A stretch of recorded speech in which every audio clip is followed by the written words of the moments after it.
Say, kids, what time is it? It's kind of like watching TV, but, in your car. 104.7 The Cave, Mike the Intern. This is Jay Stevens. Good morning. I'm up. This is Dark Side of the Stream, episode 86. I look like I just sniffed a glue. He always looks like he just sniffed glue. I've never sniffed glue. Why would you sniff glue? It seems like it's a stinky thing to sniff. Inhalants just in general are a bad idea. And we're talking about chemical inhalants, not other things. But yes, definitely not a good look if you're getting high off a duster. Anyway, this is Dark Side of the Stream. Jay's pick this week, a documentary on HBO Max called The Invisible Pilot. Once again, Jay picks a winner. It was a great documentary. I picked a winner. I had no idea about this guy's story. Me neither. I had no idea it was so close to home. In reality, it's very close to home. Right down the street. You ever been down on the White River? You've been where this guy hung out, had family. And where he died. Supposedly. So but do we give this? Do we give away the twist? Yeah, we got to do the spoiler alert for this one.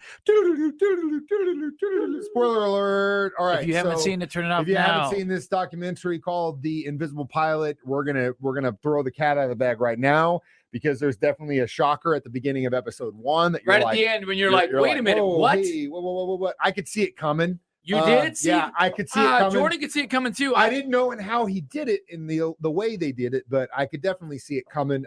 Basically, what happens? I didn't see it coming. Let's go back to the beginning. This guy, Gary, he was a pilot, very accomplished pilot, crop duster. And then he went back to Arkansas to be a crop duster.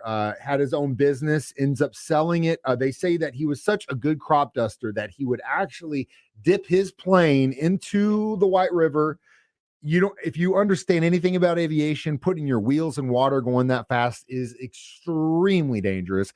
And you have to be so damn accurate that you don't flip in, flip off. He would wash his wheels off into the White River and get back out. And so he'd fly and drop beers to the farmers. Yeah, he would drop beers to the farmers. He sounded like the guy to hang out with. He was the dude.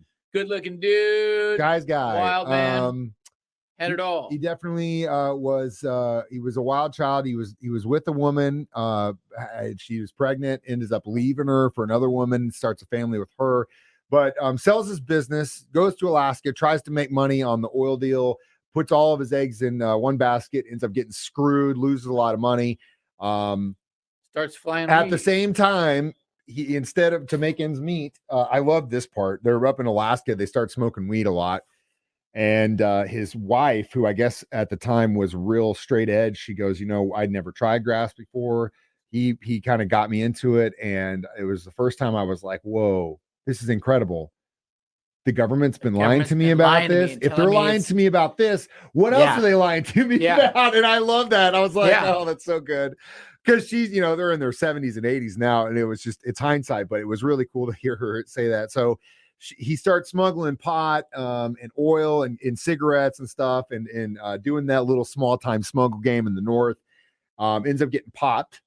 Goes back to Arkansas. Ends up getting popped again with like an ounce of weed. And in Arkansas at this time, that could mean life in prison.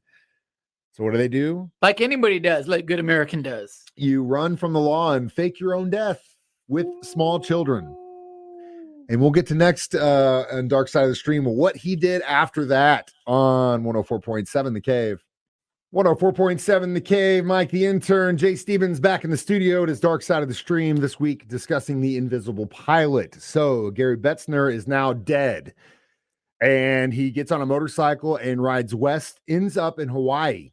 Now, people that lie have two choices. Either they have to be so good they're going to get an Academy Award, or you have to convince yourself that the lie is true so that you can keep the story going because you convinced yourself it's the truth, and that's how you portray the truth.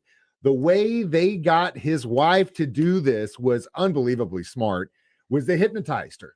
Hypnosis, trained for months leading up. She actually believed that man was dead. When things would happen, she grieved him so much so that she had to be put into an institution because it screwed her up so bad. Well, I don't know how the conversation went when she found out that she had been hypnotized and that her husband was actually alive. She didn't call him Gary anymore. He was now Lucas, and he was living in Hawaii. Hippie. Perfect place for a criminal to hide out. Weed. Yeah. They take the kids out there, the family, and they go live out in Hawaii for a while. until he gets busted again with pot.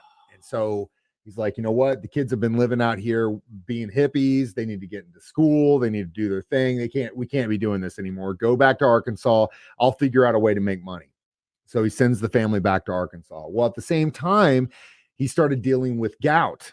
And it was so bad that he couldn't actually even fly his plane anymore. And he heard through the by that if you use this magical white powder substance, also known as cocaine, the miracle drug to cure your gout. It would cure your gout. I'd never heard this before. I didn't and either, I was just like, dude. But I guess cocaine can cure gout because it worked for this guy. So he goes down to Miami to find some cocaine to help with his gout so he can start flying again and figure out what the hell he's going to do. In the meantime, he strikes up friendships with some nefarious characters, to say the least, and starts doing little smuggling runs for some of these guys in Miami. Starts making good money, big time money, and it starts going haywire, big time. And I had to stop and think for a second watching this documentary that if Jay Stevens had been like this guy described himself as just an Arkansas farm boy that knew how to fly. I think if Jay Stevens had been in this time and he was a rock star, man, we would have been talking about Jay Stevens and all your aliases. Well, and then they start, with the gun smuggling for the government. Well, that part comes a little bit later, and his involvement. I didn't know. The Iran there was Contra. the Barry Seal guy, but then there was this guy too. They had a lot of these guys, I guess, right? Oh yeah. The Nicaragua situation was a nasty one. Scandalous. It was hilarious that the documentary maker actually showed two versions of Reagan actually lying about it and then telling the truth, but then catching himself saying that they were actually involved and saying, no, I didn't say that, which was obviously a lie because it was happening. It was one of those things where I don't know anything about it, but the CIA certainly does. And we'll talk about that next. Dark Side of the Stream, 104.7 The Cave. 104.7 The Cave. Mike the Intern, Jay Stevens back in the studio, Dark Side of the Stream, discussing The Invisible Pilot on HBO Max. Spoiler alert. We're spoiling it all. So if you haven't watched it and you don't care, keep listening. If you are mad about spoilers, well, we've already warned you twice now. All right. So we'll still get complaint calls. Yeah, I know, all the time. So basically, Gary's he's going by Lucas. He said he had safety deposit boxes where he had a bunch of passports, and he went through like all the dudes he used, people he knew in his life that had passed away, his brother's, his sister's husband. Like, it was crazy. And he said, if I get too many speeding tickets or too much heat on this one, I just go put that one in and take out another one. Well, that was always the move. It probably doesn't work nowadays, but the move was you get a social security number of somebody who died young, and you use that, and you could always this was like you don't know about this hustle? No, dude. Okay. Maybe I should. I didn't know we were given instructions on how to falsify identities on the station, but Jay seems to know. It used to be fairly simple to change your identity. Now, maybe it's a little bit trickier. It doesn't work as well. But at the time, in the late 70s and 80s, you could pretty much do whatever the hell you want. And a lot of these smugglers did, and they were running a lot of drugs. We talked about this before we started it, and Jay was like, this guy is just like rock and roll. It just had it all and then nothing. I was like, well, yeah, because cocaine gets involved and you start becoming a huge user. You hear these stories about what he did and what he was doing. And you're making insane. Crazy money, but you're also, it's a time bomb. Tick time bomb. Yeah. If you're using, if you're running some scams or some shady business and you're making a lot of money, look, take 1 million, 2 million. Cash or gold or something, put it, hide it, bury it, whatever, stash it. Because when you're going to get caught, they're going to take all your money. If you got something stashed, though, there you go. There goes the government's already spying on me. If you're absolutely right. In one case, stash some of it. One case, Pablo and the Escobar family still have millions buried all over South America. They can't find. It's probably ruined now and rotten, but it's bad. Gary described counting money so many times that their hands would be filthy. That's how much money they were counting. And he makes the comment, and this goes along with what you said, it's not hard to make money. It's hard to hold on to money, especially when you're using cocaine a lot. And this guy was. And so basically, in the middle of all this, their CIA show up at a hangar when he's got, I don't know, it was like 500 kilos or something like that. It's just a crazy amount of stuff. And they call him by his real name, which no one had called him that in years. And he was like, oh God.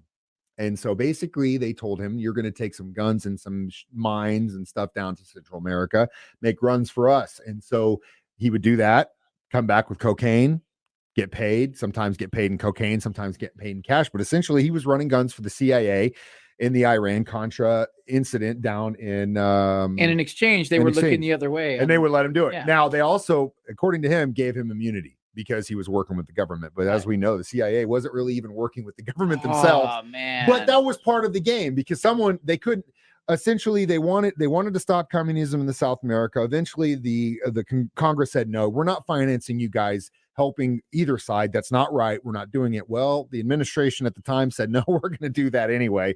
We're going to use these guys to just basically be our hitman under the radar, and then they can say, hey, we didn't know what they were doing. Then how do you finance it? We can't get congressional support. Well, that's where the guns and the drugs and all that start coming in. Cities. That's how they made money to do it. It's done.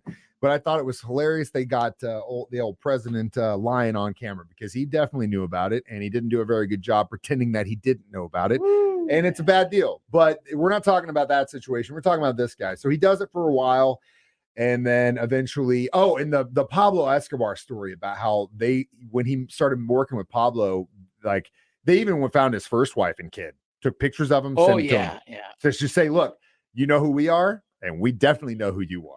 You got it. I mean, I was scared. I was scared for myself when I saw that. I was like, the level of stress these dudes, like, I can't even. You think your life's stressful? Try being a smuggler, working with the government. Flying under radar and stuff. And crazy.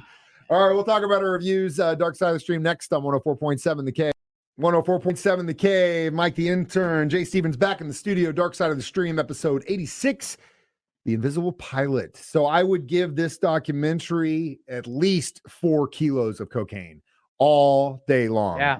Maybe more because I had no idea about. I mean, I've seen Cocaine Cowboys. They had Morales in there. I saw the American Made movie with Tom Cruise about Barry Seal. Yeah. Props to the pilot Raven, who was smuggling marijuana with him at the time, but then when they started getting to cocaine, was like, nope, I've seen this movie and my part's not in it. Yep. I love that guy. That was smart. He's probably had a lot easier, not as much money, but definitely an easier life than Gary, who eventually did get arrested. Did his whole sentence despite the immunity, the government. Tried to do that. They still put him in the slammer. They dragged him into congressional hearings, man. John Kerry was there. All these. I mean, it goes to a whole nother thing. Player, these freaking guys that have been in office for so damn long. It just blows my mind. And when it's all said and done, millions made, millions lost. Where's Gary now? Living in Arkansas in his mother-in-law's basement. Chiropractor. Dude. Been a chiropractor. How do you learn? Practice. I love, dude. He had so many great lines. Like you could literally. He was great. Great that character. Was probably why he was so popular. Is because he was like the Han Solo type of guy. He could talk. I mean, Hollywood is probably in negotiations for this guy's story. Hopefully they are because he needs some money. This guy, dude, it's crazy. Like some money. Yeah. Well, I wonder if he can actually make money off of this story because he was involved in drug, and they're like is like murder only you can't make money off of or something like that. I don't know. How many you said 4 kilos cocaine on this one? Yeah. Okay. All right. Well, Jay had me on HBO Max. I kept seeing previews for a documentary called Fire Boys, and that will be the subject of next week's Dark Side. Yeah, it's about the kids in California that are in the correctional system, and basically they're given a choice. You can sit in jail or you can go help us fight wildfires. So they're given a second chance, and it's a dangerous one. Do they get paid? No, they get out early with basically risking their lives to stop wildfires. So slave labor? One could argue that, but I mean, if you are facing something and you're given a choice, and I'm sure they're no one like the state of California is not going to get sued. I'm sure they've said they write them out this whole long thing you got to sign, but I'm sure they get something off. But we're going to find out that together. Fire Boys. As always, you can watch these live on Facebook every Thursday, 9 a.m. as a podcast on our 104.7 The Cave app. I had to practice my fingers, see, because I noticed that half the time I point the wrong way. All right, I'm Mike the Intern. This is Jay Stevens saying we watch movies so you don't have to. It's Dark Side of the Stream on 104.7 The Cave.